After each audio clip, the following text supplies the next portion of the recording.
ओम शांति। अव्यक्त मुरली सीरीज में आज हम सुनेंगे दिनांक 26 मई 1969 के बाप दादा के अव्यक्त मधुर महावाक्य। टाइटल है संपूर्ण स्नेही की परख। सभी किस स्थिति में बैठे हो? लगन में बैठे या मगन अवस्था में? किस अवस्था में हो? ज्यादा समय लगन लगाने में जाता है या मगन रूप में हो? अपनी चेकिंग तो करते होंगे। अच्छा, सभी की यही इच्छा है कि हमारे पेपर की रिजल्ट का मालूम पड़े। विशेष सभी के दिलों में यही संकल्प चलता रहता है। तो आज रिजल्ट सभी सुना देते हैं। सभी ने जो भी लिखा है यथा योग्य यथाशक्ति टोटल रिजल्ट यही कहेंगे कि बाप में निश्चय बुद्धि तो है, लेकिन जितना ही बाप में निश्चय है उतना ही बाप के महावाक्यों में फरमान में निश्चय बुद्धि होकर चलना वह अभी पुरुषार्थ में 50% देखने में आता है।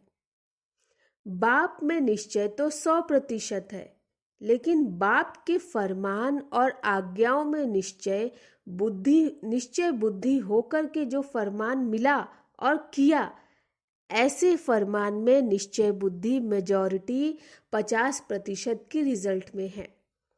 ऐसे ही टीचर में निश्चय है, लेकिन उनकी पूरी पढ़ाई जो है उसमें पूर्ण रीति से चलना वह भी अपनी परसेंटेज की रिजल्ट है।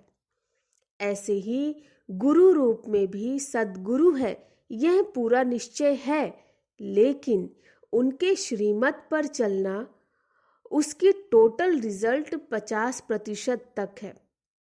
सिर्फ बाप टीचर सद्गुरु में निश्चय नहीं, लेकिन इस निश्चय के साथ साथ उनके फरमान, उनकी पढ़ाई और उनके श्रीमत पर भी संपूर्ण निश्चय बुद्धि होकर चलना है। इसमें कमी है जिसको अभी भरना है। स्नेह की निशानी क्या है? संपूर्ण स्नेही की परख क्या होती है? उसका मुख्य लक्ष्य क्या होता है? आप सभी ने जो सुनाया वह तो है ही, लेकिन फिर भी वह स्पष्ट करने के लिए जिसके साथ जिसका स्नेह होता है उसकी सूरत में उसी स्नेही की सूरत देखने में आती है। उनके नयनों से वही नूर देखने में आता है। उनके मुख से भी स्नेह के बोल निकलते। उनकी हर चलन से स्नेह का चित्र देखने में आएगा। उनके नैनों में वही स्नेही समाया हुआ होगा। ऐसी अवस्था होनी चाहिए। अभी बच्चों और बाप के संस्कारों में बहुत फर्क है। जब समान हो जाएंगे तो आपके संस्कार देखने में नहीं आएंगे, वही देखने में आएंगे। एक एक में बाप को देखेंगे। आप सभी द्वारा बाप का साक्षात्कार होगा, लेकिन अभी वह कमी है। अपने से पूछना है, ऐसी स्नेही बने हैं? स्नेह लगाना भी सहज है। स्नेही स्वरूप बनना यह है फाइनल स्टेज। स्नेह लगाना सहज है, लेकिन स्नेही स्वरूप बनना यह है फाइनल स्टेज। तो पेपर की रिजल्ट सुनाई। एक तो एक कमी है। दूसरी बात, जो सभी ने लिखा है उसमें सहन शक्ति की जो रिजल्ट है वह बहुत कम है। जितना सहन शक्ति होगी उतनी सर्विस में सफलता होगी। संगठन में रहने के लिए भी सहन शक्ति चाहिए। फाइनल पेपर जो विनाश का है उसमें पास होने के लिए भी सहन शक्ति चाहिए। वह सहन शक्ति की रिजल्ट मेजॉरिटी में बहुत कम है, इसीलिए उसको अब बढ़ाओ। सहन शक्ति कैसे आएगी? जितना जितना स्नेही बनेंगे। कैसे? जितना जितना स्नेही बनेंगे। जितना जिसके प्रति स्नेह होता है तो उस स्नेह में शक्ति आ जाती है। स्नेह में सहन शक्ति कैसे आती है? कभी अनुभव किया है? जैसे देखो, कोई बच्चे की माँ है, बच्चे पर आपदा आती है, माँ का स्नेह है तो स्नेह के कारण उसमें सहन शक्ति आ जाती है।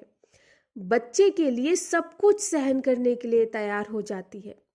उस समय स्नेह में कुछ भी अपने तन का व परिस्थितियों का कुछ फिक्र नहीं रहता।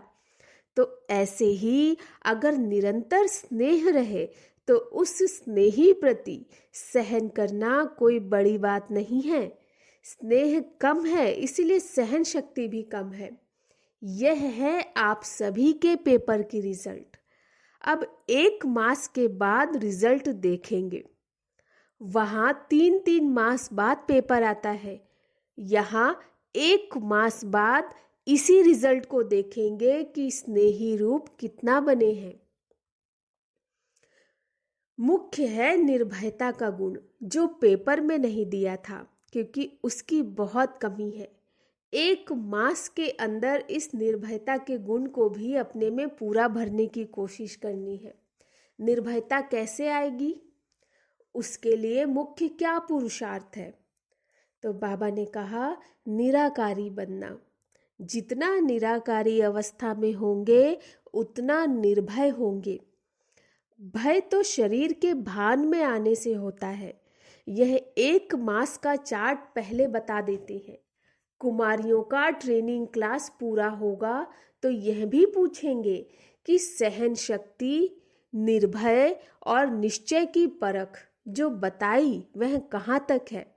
इन तीनों बातों का पेपर फिर लेंगे। कुमारियों से बाप दादा का स्नेह विशेष क्यों होता है? कौन सी खास बात है जो बाप दादा का खास स्नेह रहता है? क्योंकि बाप दादा समझते हैं अगर इन्हों को ईश्वरीय स्नेह नहीं मिलेगा तो और किसी के स्नेह में लटक जाएंगी। बाप रहम दिल है ना, तो रहम के कारण स्नेह है।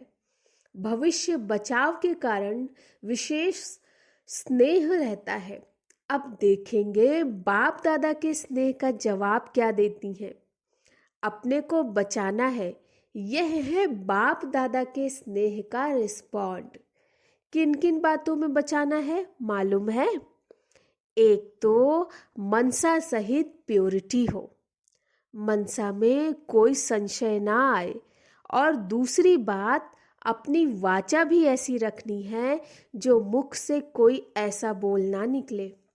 वाणी में भी कंट्रोल, मनसा में भी कंट्रोल। वाचा ऐसी रखनी है जैसे साकार में बाप दादा की थी। कर्म भी ऐसा करना है जैसे साकार तन द्वारा करके दिखाया।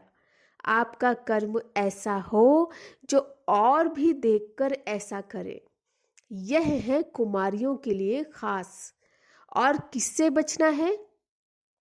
संग दोष से तो बचना ही है।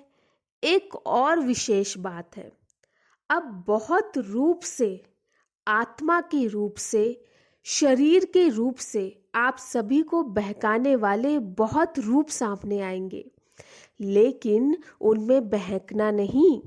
बहुत परीक्षाएं आएंगी लेकिन है कुछ नहीं। परीक्षाओं में पास कौन हो सकता है? जिसको परख पूरी होगी। परखने की जितनी शक्ति होगी उतना ही परीक्षाओं में पास होंगे।